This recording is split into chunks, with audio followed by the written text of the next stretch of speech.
Oturmusan məsciddə, heyin hərəkətin yoxdur ibadət eləməyə, namaz qılmağa, məsələn, zikr eləməyə və s.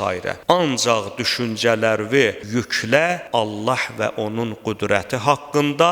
Peyğəmbər buyurur ki, bir illik ibadətdən üstündür. Və ya bayaq dediyimiz kimi İmam Sadiq əleyhissalam buyurdu, ən üstün ibadətdir. Bu onu göstərir ki, sənin məsciddə qıldığın, məsələn, 2 rükətli nafilə, müstəhəb namazın vaxtı qədər Allah və onun qüdrəti haqqında düşünməyin həmən namazı savab baxımından üstələmiş olar. Burada bayaq xütbənin əvvəlində dediyim 3-cü mühüm bir nöqtə təfəkkürümüzə görə, düşüncələrimizə görə bizim haqq hesab verəcəyimiz və ya verməyəcəyimiz, bizim cəza alacağımız və ya mükafatlanacağımız haqqında xəbər varmı? Yəni Allah və onun Rəsulu, o cümlədən Rəsulullahın əhl-i beyti, imamlarımız bu mövzuda nələr buyurublar? Məsələn, mən oturmuşam burada, fikirləşirəm ki,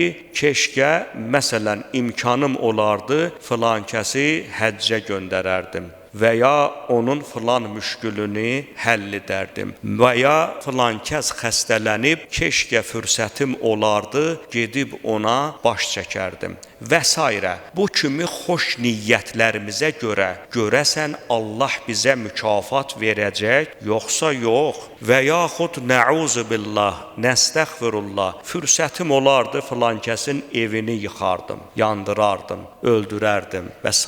Görəsən ayə bu kimi mənfur niyyətlərə görə Allah bizə cəza verəcək və ya bizi haqq hesaba çəkəcək, yoxsa yox. Əziz möminlər, təfsir əhlinin yanında, hədisşünaslarımızın yanında çox incə bir məqamdır. Çünki ayələrin zahiri, o cümlədən də bəzi hədislər, bəzi yerlərdə zahirən ziddiyyətli formada əlimizə gəlib çıxıb və bəzi yerlərdə biz görürük ki, bizim o kimi niyyətlərimizə görə mükafat və ya hesabımız vardır. Bu mövzuda Quranda bir neçə ayə var. Mən bir ayəni qeyd eləmişəm, maraqlananlar həmin ayənin təfsirinə müraciət edərlər. Ayə Bəqərə 284-cü ayədir.